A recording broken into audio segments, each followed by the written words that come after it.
Spiesbach for headlines and global news at HNGN.com, and you're watching Chance Encounters. Today I'm thrilled to be talking with David Mazouz, who you'll recognize as the young Bruce Wayne, aka future Batman, in this year's hit television show Gotham. In addition to starring in Gotham, he also played the child lead along Kiefer Sutherland in the TV series Touch, and just wrapped 3 feature films. It'll be a while before he morphs into a full-fledged Cape Crusader, but he's already a star, and he's only 14 years old. Check out my exclusive interview with David Mazouz for HNGN.com. You are the young Bruce Wayne, right? Yeah. When you auditioned, you weren't allowed to see the finished pilot or the script. It was a whole dummy thing put together. But through reading it, did you have any idea that you were going to be young Bruce Wayne? Well, I knew that I was auditioning for Bruce Wayne, not through the actual sides, because I think my name was Michael or something like that. My agents had known that it was for what the project was about. So when you found out it was Bruce Wayne, you knew what was happening. I mean, you've worked with Kiefer Sutherland, co-starred in Touch, and done huge stuff in movies. But what was it like going like, wait, young Bruce Wayne, me? What was the reaction? It didn't hit me that I was Batman, or, you know, as close as I can be at my age.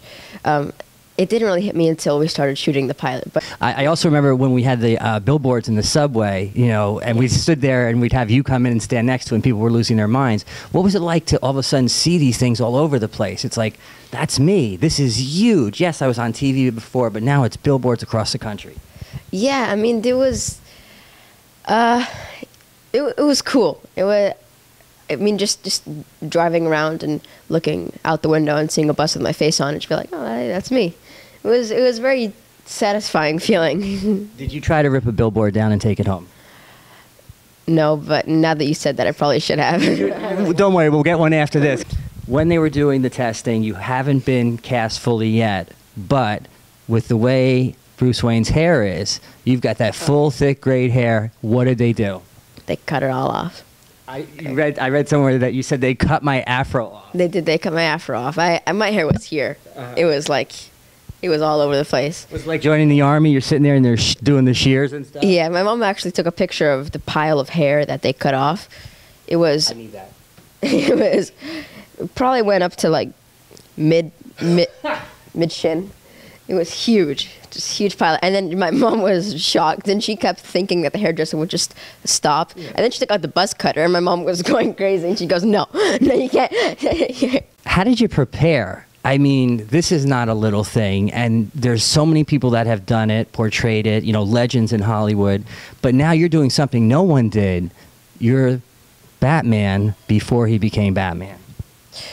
I guess my preparation process really was about talking to Bruno Heller and Danny Cannon, our great director, and just seeing what their vision was for the character, and kind of watching every television show, every movie I can get my hands on, and just seeing how the character has been portrayed before, and then mix that with Bruno and Danny's vision for the character. How hard is it not to, when you know who you're going to become, not let that influence who you are now? Because it's kind of like, wait, I'm going to be Superman. And you're like, no, I'm not Superman yet. How hard is it not to let that, you know, infiltrate? It's actually fun, because I see these scripts, and they always, in every script, and there's always a little bit, or sometimes more, where you see glimpses. You see certain personality traits of Batman come out in Bruce Wayne. I think Bruce Wayne is an extremely interesting character, and it's really fun to kind of have little teases of his character traits and kind of portray them as. Is it hard to get kind of? Yeah, I mean, I think it's hard because I know my character's gonna be Batman. Like, give me the suit now. But yeah, exactly. I want the cowl. I totally understand. But like you were saying, it's such a complex character. You also have to have the audience feel so sorry for you, because there's the, oh, look what happened to this poor kid. But then you also have to have that strength of, wait till you see what happens. How do you play a little bit of vulnerability without it being weakness, and then also the strength showing through, like, I can do anything? Yeah. I mean, I know you do it. I don't know how you do it. I mean, you kind of said it all. You don't really see a lot of vulnerability, but he is vulnerable, and he's, especially in the beginning part of the season, he's very dark, and he's going through post-traumatic stress, and he's really just missing his parents, and then you'll see his strength come out. I mean, I don't know. You kind of said it all. No, I got well and red all at the same time. How do you like go on the set all day and be this, you know, super intense, powerful, dramatic, dark person, and then, like we said, you got math homework? How do you shake it off and you're like, yeah, I don't do math homework. I'm Bruce Wayne. I mean, it's the best of both worlds, I guess. It's I enjoy very much being a normal, regular kid, but at the same time, I love work. You just came off of the show with Kiefer Sutherland, Touch. You played someone who could not speak, but had the ability through the genius brain to see all these similarities and things. Anything that's kind of like similar with Bruce Wayne? Yes, I would say both of them are very intense and dark presences, and powerful. They're both extremely extremely intelligent and extremely strong. Now, let's just say hypothetically you had to not, you know, rank them, but what type of Batman would you see yourself becoming? Because there's been so many. I mean, you have, you know, Keaton, and then you have what's the guy from Top Gun, the blonde-haired guy. What is his name? You have Val Kilmer. You have Adam West, Christian Bale, George Clooney. I know you have your own version, but if you had to pick one, who would you be more like? I think people have been asking me lately who's my favorite, and I can't really pick a favorite because I've seen almost all of them, and they're all so different. I mean, you look at Adam West and you look at Christian Bale. They're just completely, they're both playing Batman. They're both playing Bruce Wayne, but they're just completely different. But I think just given the fact that in the show Bruce Wayne is so dark, it probably in the path of Christian Bale. You would be incredible Batman. I can't wait to be sitting there in the theater. How do you handle the pressure with the fans? Because there's 75-year history with Batman, and these people, it's like not a joke. It's their life. They have rooms of Batman stuff. Yeah. Do people ever, you know, write things or say things, or, you know, say to you, you should be more like this or that, or you're taking it in the wrong direction?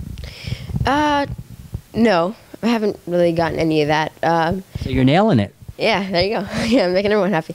I didn't really feel that pressure until Comic-Con, where fans were... I heard about Comic-Con and you. Yeah, it was going down. I mean, it was for real there. But there was pressure, but it was good pressure. It made me more excited. It made me more motivated to do the best I could and make these people happy, because these people, they get so, you know... They're counting on you. Right, exactly. If I were your age, there's another girl on the set, and that's Carmen Bicandova, who plays young Catwoman, Selena Kyle. I would have my eye all over her if I were you, okay? So we don't have to talk about any romance, no, you know, TMZ stuff, but... Do you guys get to ever hang out? Because, you know, you're kind of the same age and you're both, you know, young, super talented actors on a, you know, hit show. Yeah, I mean, most of the time that I'm here in New York, I'm either working or in school, so you don't have a ton of free time. But yeah, when we get a chance, definitely. Before becoming young Bruce Wayne, were you into comics, or was this, you know, you were out riding your BMX bike? I honestly, no. I wasn't a huge, I mean, Batman's always been, I wouldn't say my favorite superhero, but he's been up there, definitely. He's been a top 2. I was never really into the comics until I booked the role, until I really started researching the character. So, to answer your question, no, not really. But now I'm a huge comic fan because I'm addicted. I've gone past the researching part of the role. I read comics for fun because I love them. You and Jim Gordon, instant connection. What's going on with that? I think that in the series... it's a very... Bruce, as soon as he meets Jim Gordon, he finds out... I mean, when he meets Jim Gordon, he's at a state of loss, and he's a wreck, to be frank. And when he meets him, he finds out that Jim also lost his dad when he was a kid, and immediately they have something in common. Immediately, Bruce has a certain kind of respect for Jim. For the most part, you'll see throughout the course of the show why Bruce Wayne chooses Jim Gordon to be his inside guy in the GCPD task force when he's Batman.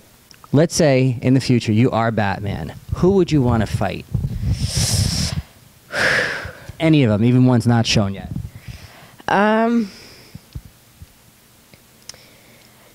thinking I'm thinking Ra's al Ghul. I'll lay a beat down on him. Yeah, I mean, after seeing Arrow, I'm interested in him. Okay. And also, I feel like he would be the ultimate person to have a battle with. I mean, to have a fight with, because, he trained Batman in some of the storylines. I would love to see that myself. What's going on? You got Yeah, 3 so- films coming out. Well, I have a film actually going to Sundance this weekend. So I'll be taking a flight there in a couple days to Utah. I'm really excited about that. It's a film with Joseph Fiennes, Ed Asner, and Tom Cavanaugh, and Valentino Lottovini, and Megan Charpentier, and we shot in Argentina. You're the star. Yeah. He leaves it out. I mean, he's so modest. Well, the plot, it's about a boy, me, Well cast. Well cast. who discovers his love for game invention. And he enters a contest, and he finds out through the course of the contest, some very strange things happen. It's really about his quest to find out where his parents went, what their connection is to this kind of weird contest. And it's in 3D.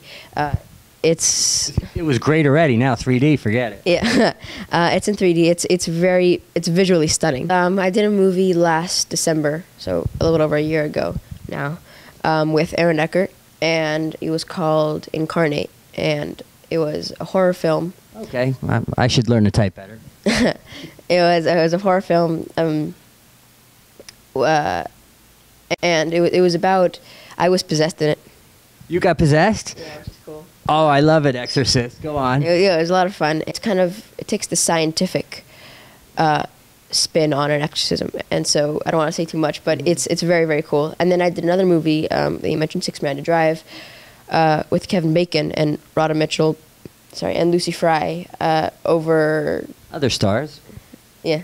Okay. This past what was it, April, and I think April to May, and it was actually right after we shot the pilot. And that was a ton of fun. That movie is about it's another kind of thriller, and it's about this family that goes on a vacation and they bring something haunted back with them. Oh, you're not dark like Gotham anymore. You're dark like Satan stuff and whatever. And I play an autistic child who can kind of communicate with these things that they bring back from the vacation. This may be our last interview because these two devil things and communicating with spirits. What was it like being on the set with the films? Because you're always on set for TV. Now you just knocked out 3 films. How different is it? I personally, as an actor, prefer film just because I have more time. They're kind of the same. I feel like film, like I said, you have more time to kind of explore the character and to really have long discussions with the director, and before you even start shooting, kind of discuss the character's trajectory and how their story arc throughout the movie, and also kind of where it ends. Favorite scene that you've done in Gotham so far? Doesn't mean the best person you played with, just the one you like the most. I would probably my parents dying. That was crushing. Oh, It killed me, and I know that, yes, it's a written script, but I'm watching this, and I know you, and you're sitting on the stair thing, and I'm like, my Debbie. It's not when the actor cries, it's when the audience cries. How do you make it so that we're crying? I mean, I just put myself in Bruce's shoes, I guess. And that's why you're on the screen and I'm not. All right, last one. Any funny stories from the set of Gotham? It's Gotham. It's a dark place. There's no laughter allowed. All right, let's end it on that.